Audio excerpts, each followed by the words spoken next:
Yes, so welcome everyone once again for our little retreat at Kalalgoda this month's weekend retreat. Um, it's nice to see a lot of you today once again here to practice, um, taking this opportunity to meditate and listen to Dhamma, contemplate Dhamma. So now it's the time to listen to some Dhamma, so I'll start the Dhamma talk with the respects and respects to the Lord Buddha. Namo tassa bhagavato arahato samma sambuddhassa. Namo tassa bhagavato arahato samma sambuddhassa. Namo tassa bhagavato arahato samma sambuddhassa. So, for today's topic, I've been thinking for a while what to talk. I couldn't find easily a topic to talk about.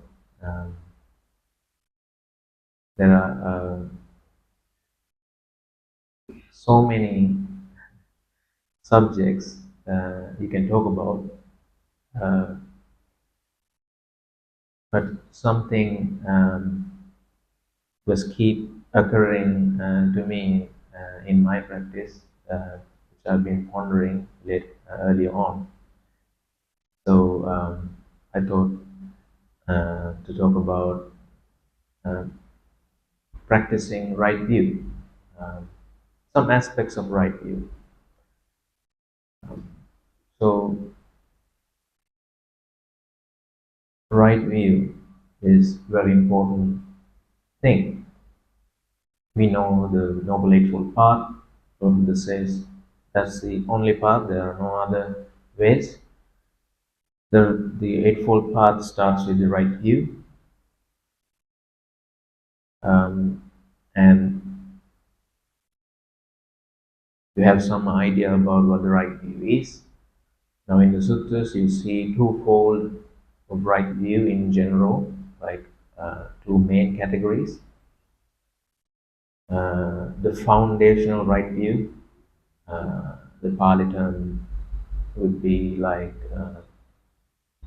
Lokiya Sammaditthi.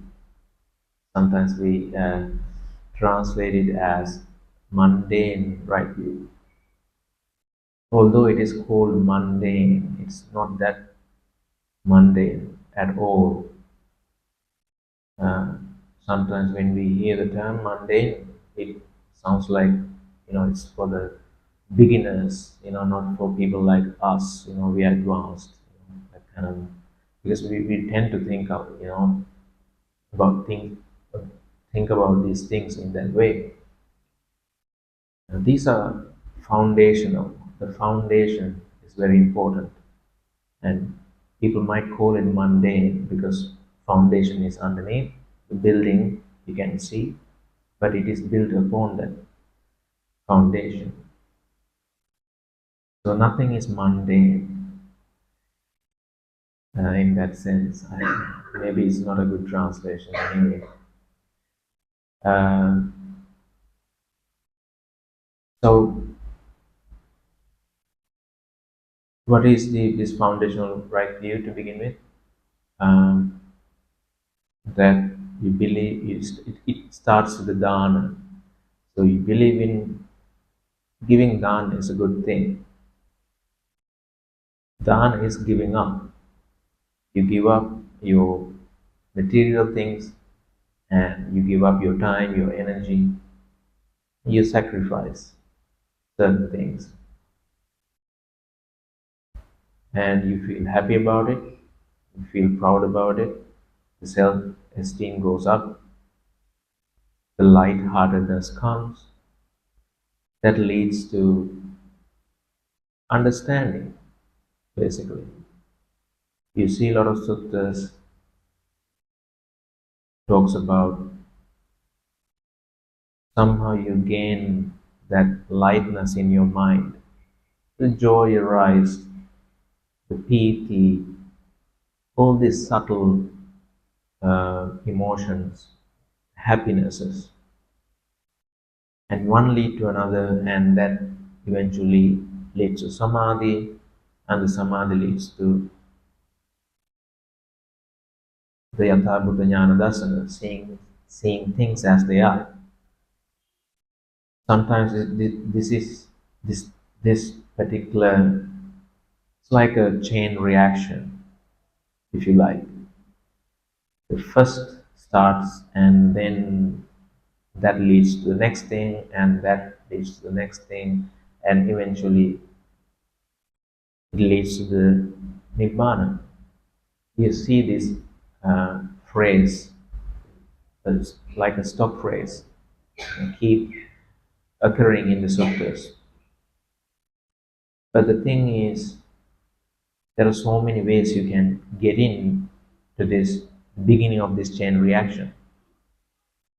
So giving dana or keeping sila can be, one of many ways you can get to uh, this triggering moment.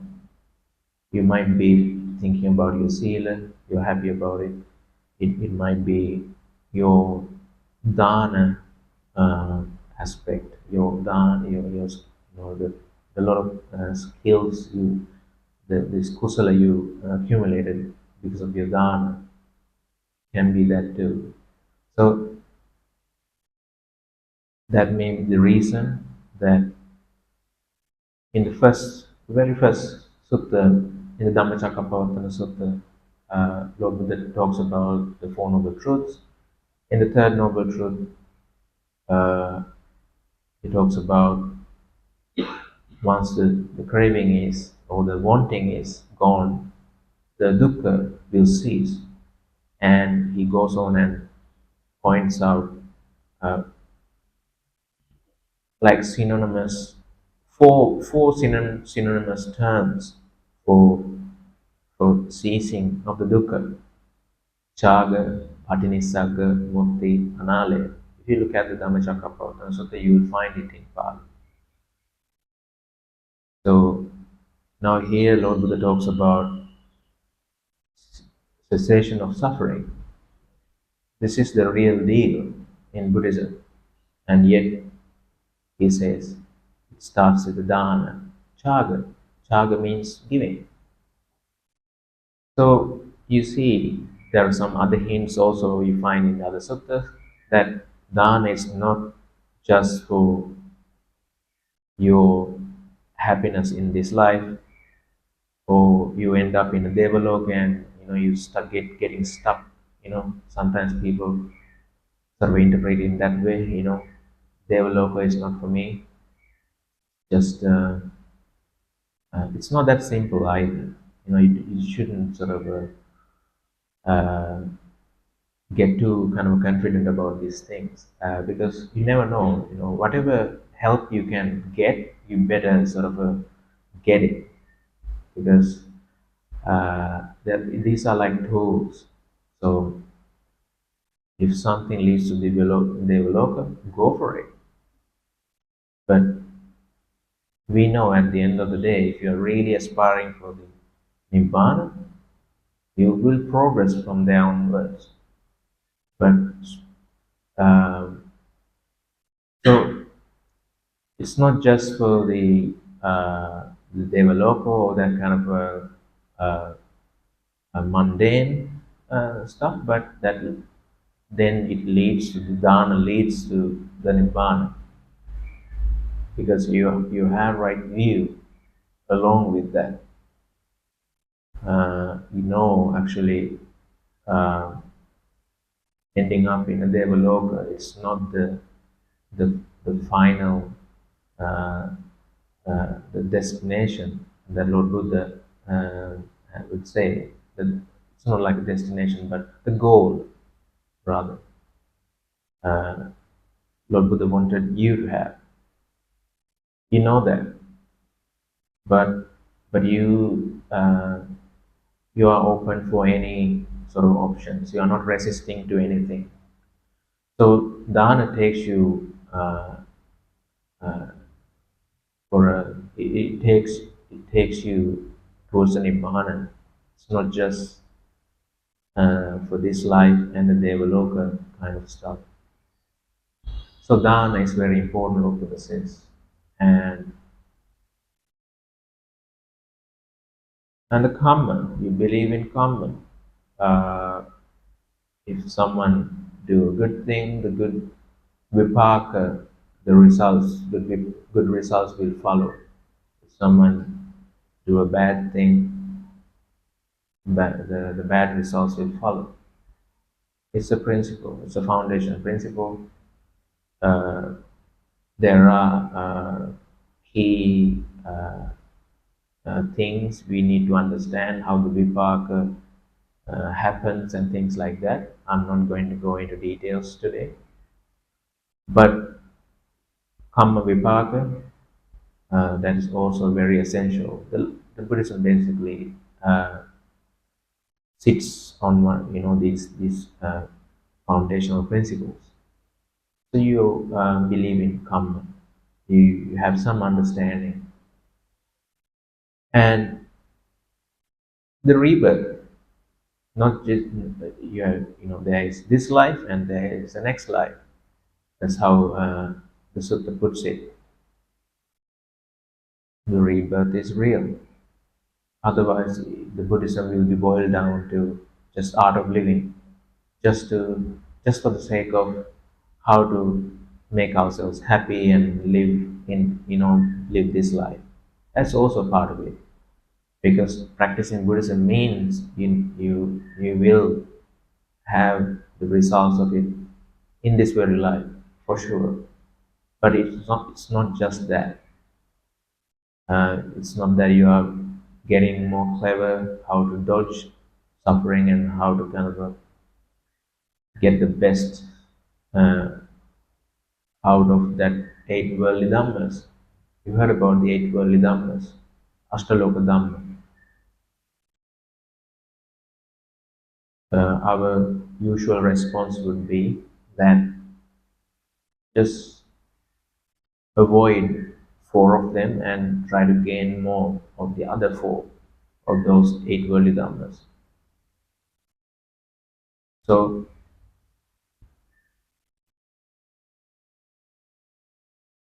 rebirth, believing in rebirth is part of the foundational right view. And then the fifth one, I remember correctly, yes. So, and there are beings who are spontaneously born, beings like devas, petas, beings in the hell realms. Um, Spontaneous birth is a possibility. You have a certain belief in it. Otherwise, what you only believe in, that we see human, we see animals, and that's it. There's nothing beyond that. It's not like that. It's much more complex. Um, you don't see it doesn't mean that they are not there. So you have certain sort of you postulate to that idea that there are such beings, and and the importance of the parents also, Lord Buddha points out. The parents are very essential for our existence. We have a great uh, uh, debt towards them. Because of that, we have responsibilities and caring for them and things like that. Just to express our gratitude, actually what you receive from them, and you give in return. So that's also part of it. And the last one is that there are monks and nuns, there are these ascetics, Brahmins. In the suttas, it says like that who understand things more than you. more than us. There are people who understand these things, about the world, about the nature of the world, about the nature of the mind. So you have a certain faith in it. Why? So actually you don't know all the things yet. If you know that you don't know, then you will go and see one of them and listen to some Dhamma. Try to learn, try to get their wisdom. You make yourself an empty cup, according to this Zen story. According to that story, I think someone is seeing a teacher, a monk, and after a short discussion, the monk realized actually this person is not, although they met, he's not open to any of what the monks wanted to say or to contribute. So they were offered tea afterwards, and uh, he had this cup. So someone is pouring more tea. Actually, maybe the monk himself poured tea for the visitor, and he was pouring more and more and more. Eventually, the cup kind of it was filled to the brim and overflow the tea. And the other person was saying, why are you keep pouring it? It's because it's um, yeah, it doesn't take any more tea because it's full already. The monk says, giving a hint that you're already a full cup. There's nothing more we can contribute to your understanding. So we don't want to be that. So being an empty cup, being although you know a lot of things, approaching to these things as a beginner is always a good thing. You will learn more. You are open to new things, uh, uh, and to new teachings. So knowing that also part of the foundational right view. So that's essentially that aspect of the right view. And you see in the suttas, it goes on to a next stage uh, that that is more focused on uh, the ending of samsara. Now you see again and again what's the purpose of practicing. The Lord Buddha answers to that question: why there is a Buddha? Why there is a Buddhism in the first place? Lord Buddha says it's because of the suffering, because of the First Noble Truth. If there isn't any suffering, Lord Buddha says, there won't be any Buddhas. There won't be any of this. Because why bother? Why bother? Even the wisdom, we are not here to get more wisdom. That's not the goal. Of course, we would like to have more wisdom, but the goal is not just the wisdom, but that wisdom will lead to ending of suffering, the vimutti. Hence the term vimuttisara sabbe dhamma. Lord Buddha says, vimutti is the essence in Buddhism.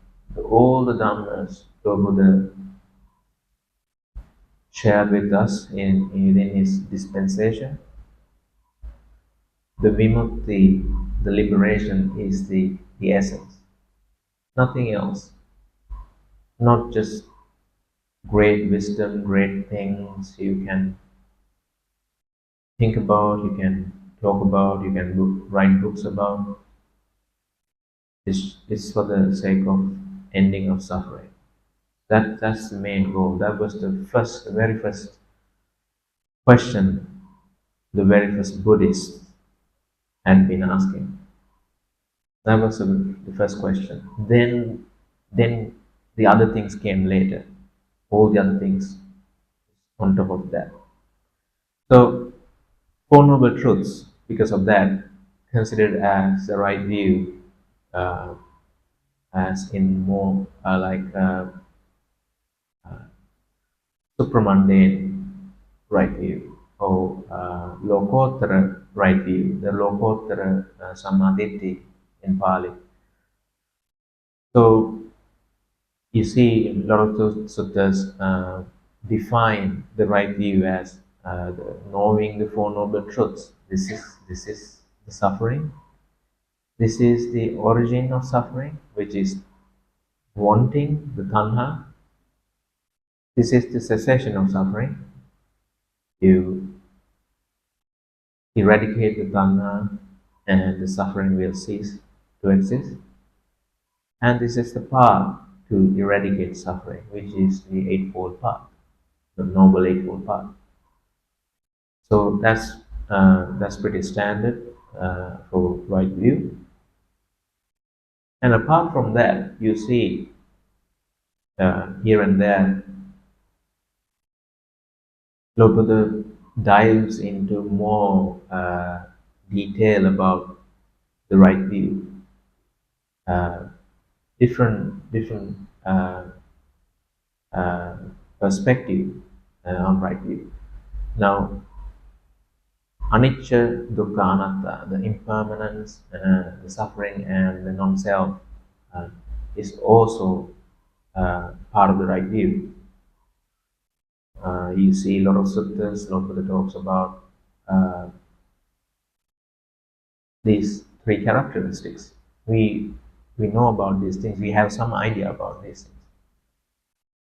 Now, in the very first suttas, after the Dhammacakka, the tradition says the second uh, main teaching was the Anatta Lakkana Sutta. Then Lord Buddha talks about, okay, monks, what do you think? So he goes through the five khandhas, these five aggregates: the rupa, the form, the vedana, the feeling, the sanya, which is perception, the sankhara, which is like formations.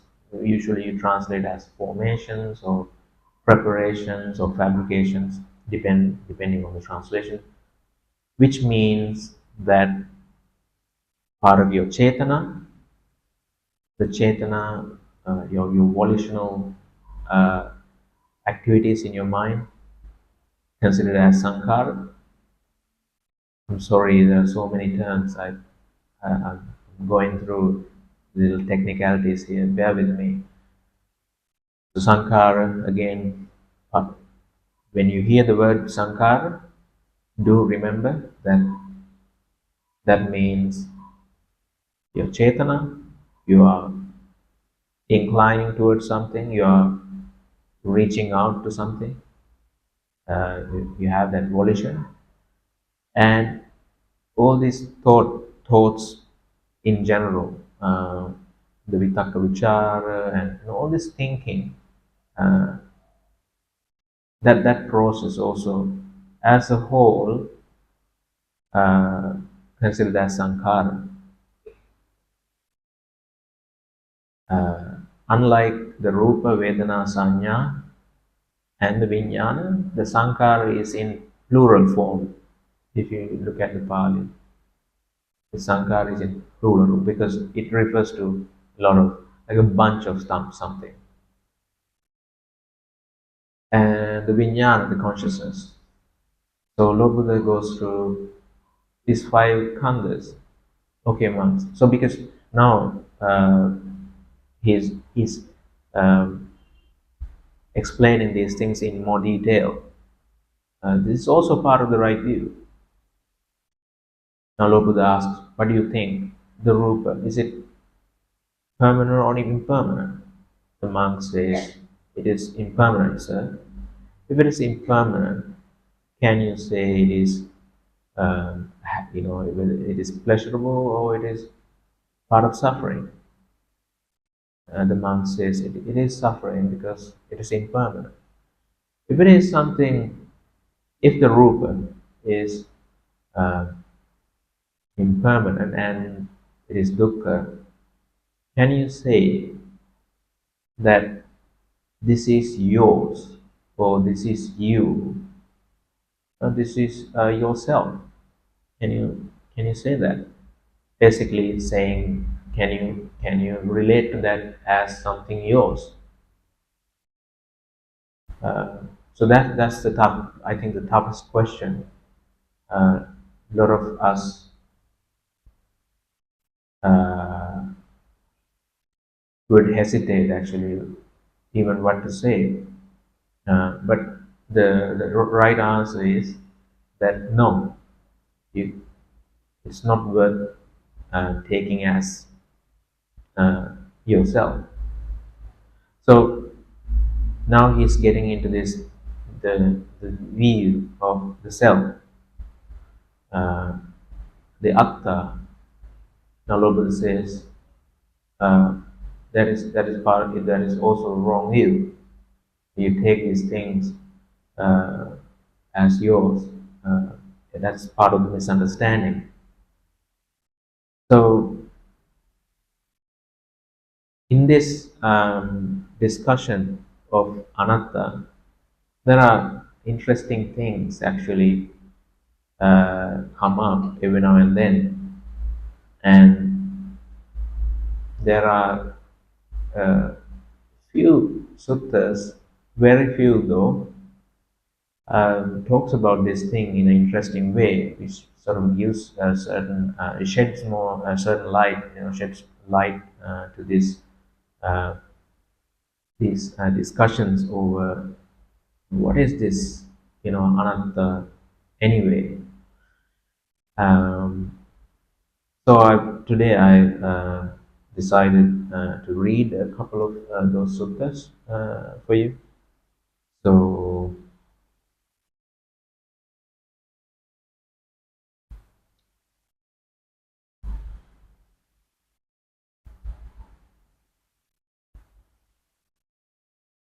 yes,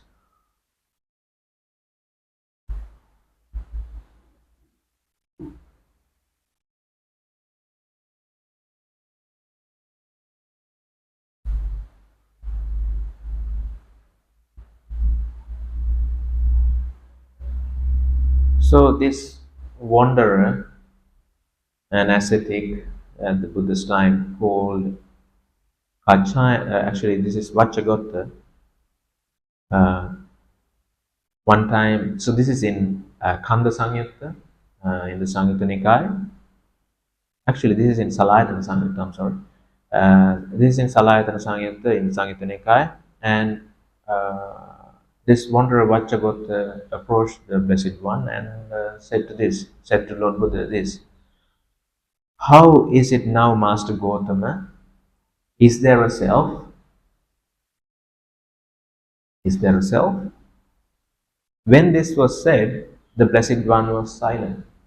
The Lord Buddha was silent.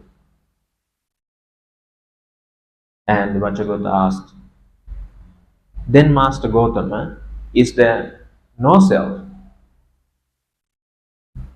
A second time the Blessed One was silent. Then the wanderer Vajragota rose from his seat and departed. So that's the first part of the sutta. And and there's this interesting thing that, so understandably the Vajragota wanted to know about, what's the deal about this non-self. So he asked from Lord Buddha, is there a self? Lord Buddha was silent. And then seemingly he's asking the right question. He wanted to ask, is there non-self? Is there no self actually? So at that time also Lord Buddha was quiet, surprisingly, for us at least.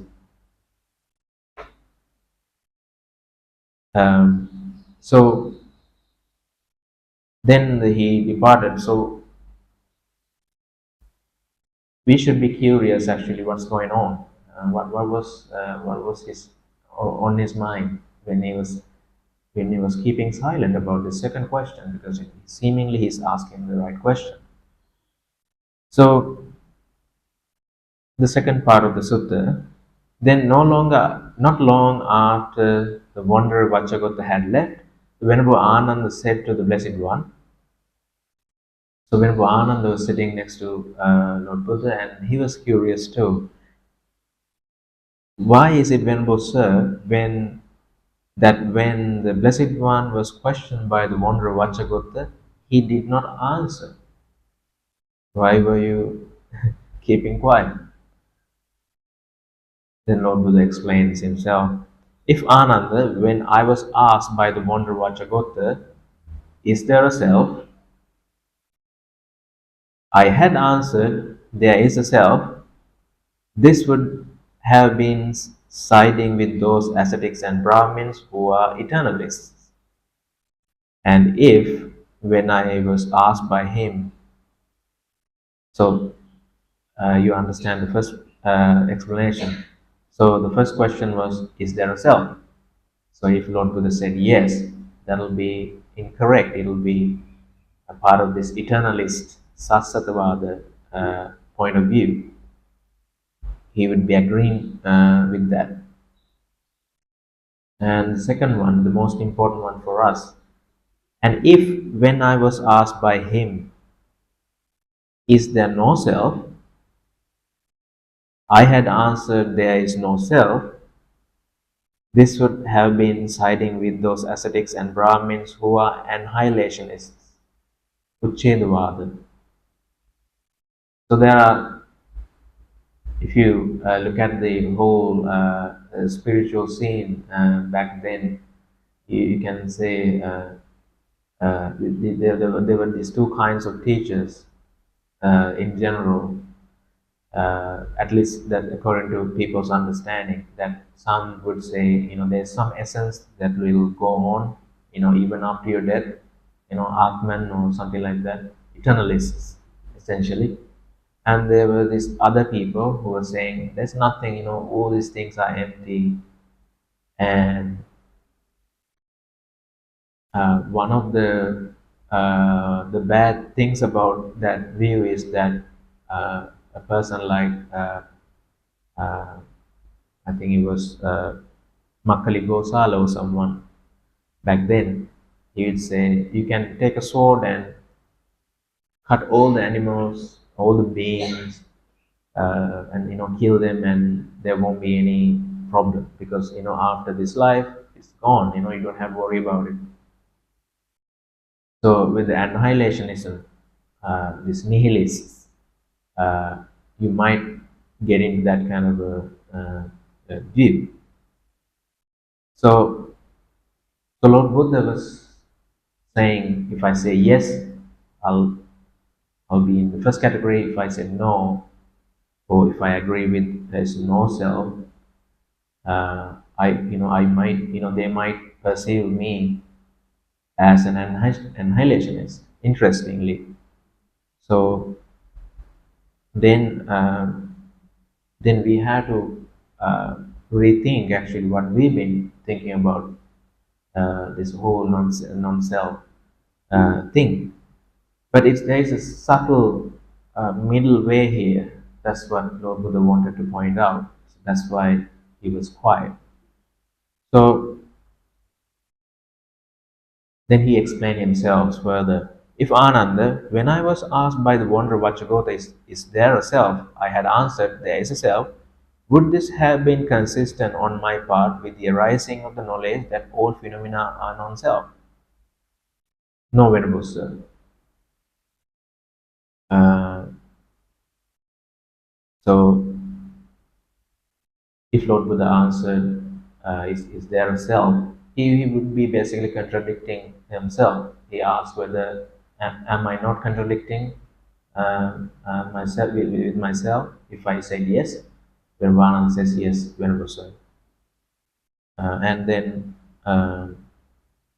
he explained the second case.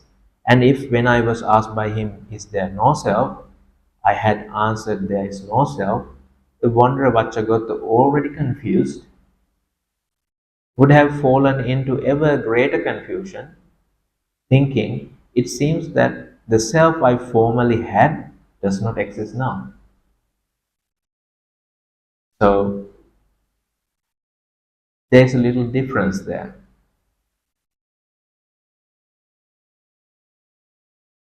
Uh, there is no self, and there is this um, idea of getting rid of the self which you think there is to begin with. So that was the difference here. I remember one of the senior monks uh, asked by so this junior monk asked a question from one of the senior monks. The question was that, Bhante, how do we contemplate? How should we understand the teaching of anatta? Uh, so his answer was that yes, you need to understand what do you call self. This, you do have a perception, you do have the feeling of the sense of self. What is it? You need to understand that first. It is not that we are negating something uh, uh, like that, because this is very tricky teaching here. Now, let me demonstrate the same thing in a different sort of a little anecdote here. So, an analogy rather. Imagine someone is questioned in a court. There's a lawyer, there's this magistrate, and there's the suspect is questioned by this lawyer, and this person asks from uh, the suspect that have you done with your drinking? You are not no longer drinking. Is that right? So he asked, and let's say this person wasn't drinking at all to begin with, but the question was that, so you are no longer drinking, are you? So if you say yes to that, that means okay, you've been drinking, you had been drinking, now you're not drinking anymore. You are kind of affirming that. If you said no to that question, that still means that you've been drinking, you haven't stopped, you're still drinking. You do. So, if you answer to a wrong question, a wrongly formulated question, you are not getting anywhere. You are not getting the truth out of it.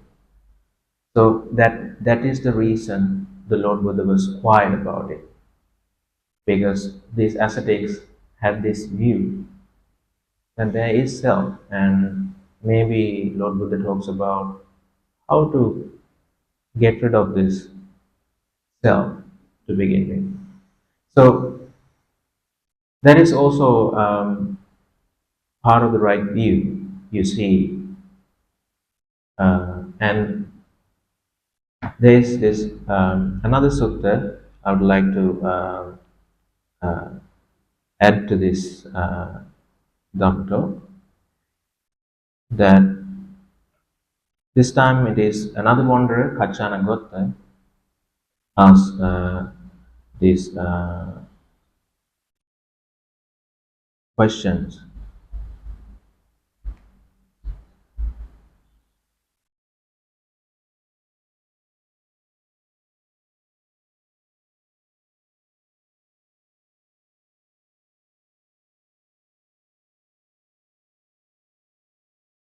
So Venerable Vachakata asked about the right view here once again.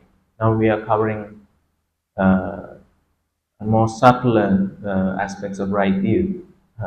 We were talking about the foundational right view, and now we are in this more like supramundane, transcendental kind of right view. First and foremost, it is the Four Noble Truths, and now we are covering the Anicca, Dukkha, Anatta all aspects of the right view. So, Venerable Kachana Gota, this happened in Savatthi. This is in the Nidana Samyutta. At Savatthi, the Venerable Kachanagota went up to the Buddha, bowed, sat down to one side, and said to him, "Sir, they speak of this thing called right view. How is right view defined?" Now, Lord Buddha defines in a different way. Kachana, this world mostly relies on the dual notions of existence and non-existence. But when you truly see the origin of the world with right understanding, the concept of non-existence regarding the world does not occur.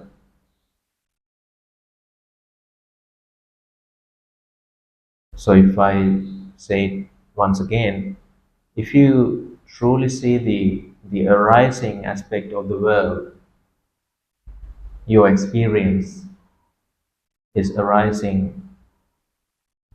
The concept of non-existence regarding the world does not occur. The concept of non-existence, which is the nihilism, part of that extreme we talked about earlier on. It is that you have this experience. You can't deny that there is this arising of things. How can you say there's nothing? That's how you that if I say it in plain English, because it is there. There's something there. So if someone to say, "Oh, there's nothing there," it's totally kind of a there's nothing. That's also not fully correct. So that was the first thing. And then Lobel says, and when you truly see the cessation of world with right understanding, the concept of existence regarding the world does not occur. And here he says, now with your practice you see um, the things are ceasing, arising. We are talking about now. We are talking about the passing away. You see the passing away of things as well. You clearly see that. When you see that, you're convinced. And this views like eternalism, the Sasatavada, there is some essence, something you can abide forever, somewhere, happily ever after. That view is no longer makes sense if you see the passing away of things.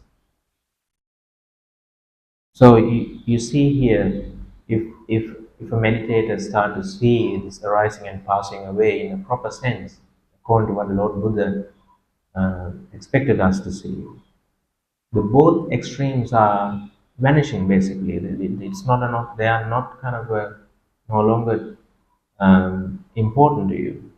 They,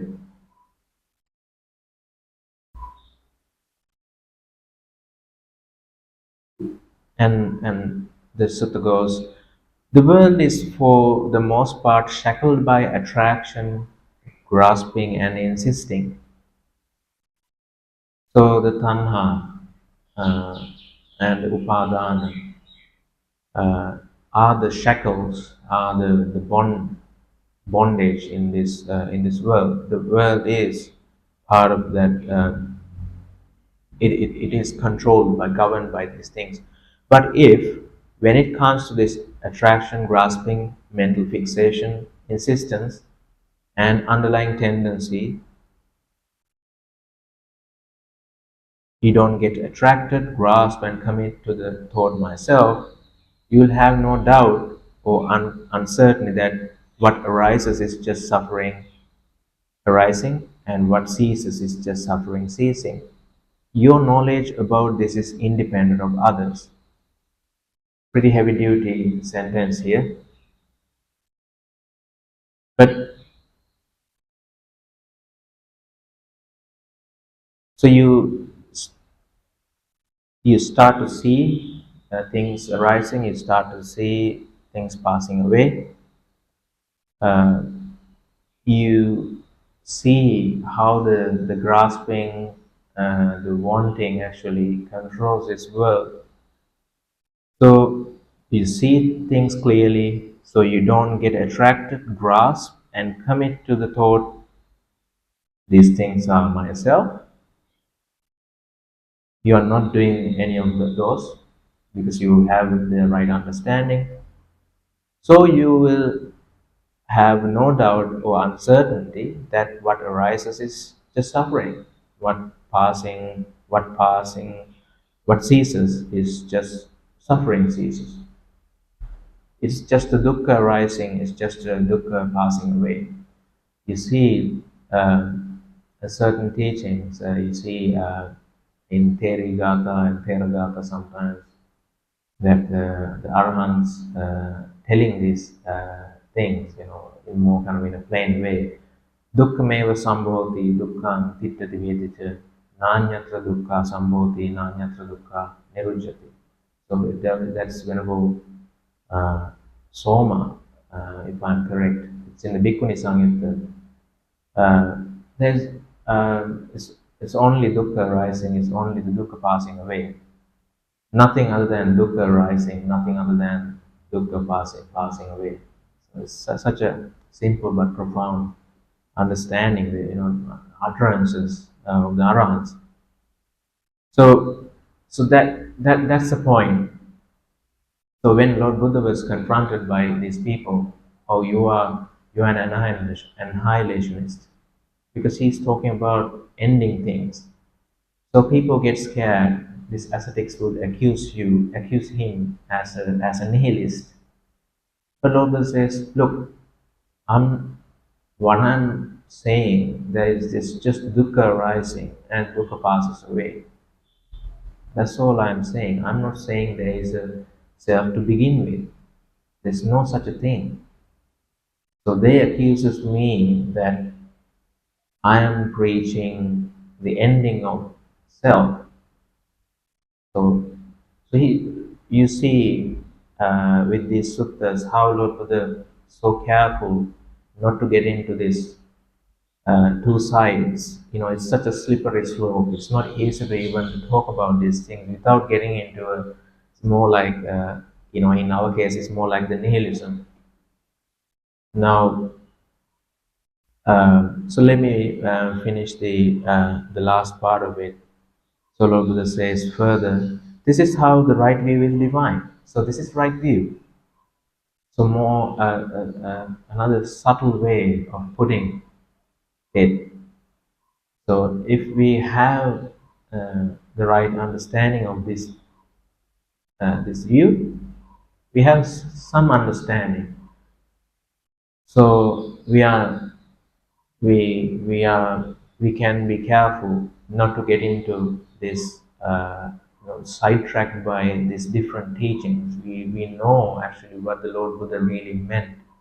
So ultimately, there's just suffering arises, the suffering passes away.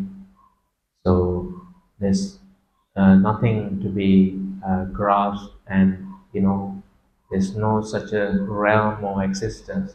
Even in nibbana, that you attain nibbana, you passes away. as a Buddha, as an Arahant, you start to live in this special sort of abiding, which you sort of, which is blissful, and you live happily ever after. There's no such a thing. But every now and then, you hear these things, even to this day, uh, that there are certain sort of states like that that that wouldn't subject to this arising and passing away. But Lord Buddha simply says there's no such a thing. It's just the dukkha arising and it's just the dukkha passing away. Simple as that. So we need to know these things, although what we are talking about here is more kind of a subtle something to be expected at the end. But you need to know this even at the beginning, in some sense. So your right view will govern how you think, how you navigate through all this dense jungle of teachings you hear in the name of Buddhism sometimes. Sometimes it's not technically Buddhism even, I'm afraid. But it's difficult to separate sometimes. There are, like for an example, uh, after the Veda teachings back in India, the Upanishad teachings started to rise. At the Buddha's time, you see, now the certain books, first they were like recited and then I think they were written down. So these books survived, and you see, historians would say certain books actually, uh, certain teachings actually came about even before the Lord Buddha, these Upanishad teachings, but it is contemporary to the Lord Buddha's teachings. And if you look at these things, you see certain things are pretty much sort of I mean, they are, at least looks like Buddhist teachings, and and it's very easy to sort of misunderstand. Oh, these things, these people are also agreeing with Lord Buddha. So they are they are also good. They are also basically Buddhists, or at least to a certain extent. Uh, uh, it's very easy to get to that conclusion sometimes, uh, because there are certain things naturally overlapping. In certain these spiritual traditions might overlap in a in a in a brief way, but overlapping doesn't mean that we need to take these other teachings of these other traditions more seriously, because eventually, uh, these things absorb into Buddhism, and the generations later don't have an idea actually what is the origin of Buddhism and what is not. Um, so these days, these teachings coming from the Upanishads and the later books, you call them as Advaita Vedanta teachings.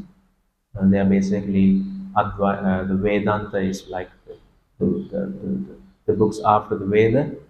Advaita means the non-duality. So now, even in Buddhist meditation, in Buddhist meditative experience, we experience non-duality. Things like the second jhana, like Ajahn Brahm would put, it is one of the major qualities of the second jhana is the ekaggata. There are no two peaks. That's how Ajahn Brahm would put. It's just a one peak. Eka agga. Agga is like a peak or a pole or an end. So it's just one end, one point at this. There are no points, no 2 points. So you wobble back and forth. It's just you're just on the top of that peak, ekagga. So there are no duality there. no two-ness, no dualness there. It's just a non-duality. So as Buddhists also, we can say technically we experience the non-duality. But how we see it is different from what other traditions would see this non-duality. We see it as an instrument to get to the further understanding, because these things are not the essence, as as I pointed out early on. Prabhupada says the samadhi and all these things are not the essence of the Buddhism. The vimukti, the liberation, is the essence. So that's how we see it. So you experience the second jhana. That doesn't mean that okay, you sort of hit the ultimate sort of non-duality destination. It's not that for us. It's just okay, you saw the experience, you are convinced that how the mind works, and the things are no longer the same for you once you see these things, and you sort of advance further in your practice until you hit the vimukti. But to Advaita Vedanta teachings, it would be more like this non-duality. Your unity, you are unified. You are one pointed with what? With maybe a Brahman, or it may be, if you are a Christian ascetic, it may be with the God. If you are a Sufi in Muslim tradition, in Islam, you'd be in union with Allah. So you see, historically, meditators explain the same experience in these terms, because the samadhi is a universal experience, and so many people who've been practicing samadhi. But that doesn't mean that in Buddhism, samadhi is something like like certain traditions would like to say, oh yeah, the vipassana was the real deal. The samadhi was borrowed from something else, and therefore it may be a detour. That's sometimes you hear. But this the samadhi, these ascetics, these yogis were practicing, is different from the samadhi Lord Buddha was telling us to practice. Why? Because these samadhi, these jhanas, are called samma samadhi for a reason. They are not just samadhi, they are samma samadhi. Why is that? Because uh, they are driven by the right view. Although you see these things, the two people see the same experience, one interprets in a different way, being union with some being. One interprets as, oh yeah, I, uh, I've calmed my sankharas. Now I'm more calm. The certain things are vanished. There are more to go. That's how Buddhists would see the same experience. Why? That person has the right view. So these two samadhis are not the same. So don't sort of misunderstand these things. Don't be disrespectful towards samadhi. Because Lord Buddha says to Venerable Kassapa one time that the Lord Venerable Kassapa asked Bhante, what are the causes, what are the reasons to leads to the vanishing of the sasana? Lord Buddha says one of the things is uh, that you are being disrespectful towards the samadhi, because it's not easy to uh, get to samadhi, because there are a lot of sort of purification, self-purification, cleansing to be done. So because of that, it's not easy. The nibbana also not easy thing. Who said it is easy? So people later on, Lord Buddha saw actually that they might look for a shortcut. They might look for a sort of easy ways to achieve nibbana. But Lord Buddha says, if people start to dismiss samadhi, that will be the end of the sasana. So you see these things in the sutta. So I think we need to understand this difference. So we are not practicing the same thing like these ascetics used to practice. So the view actually makes the difference. So it's good to know actually these things at least in a, in a, in a brief sense. So eventually you will take the turn instead of a turn to the right.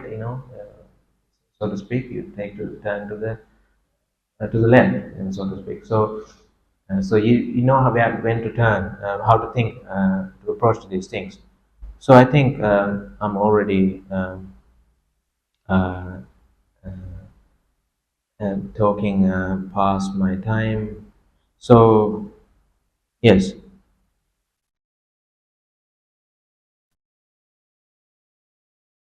so let me finish this sutta. It's a nice ending actually for the Dhamma talk as well.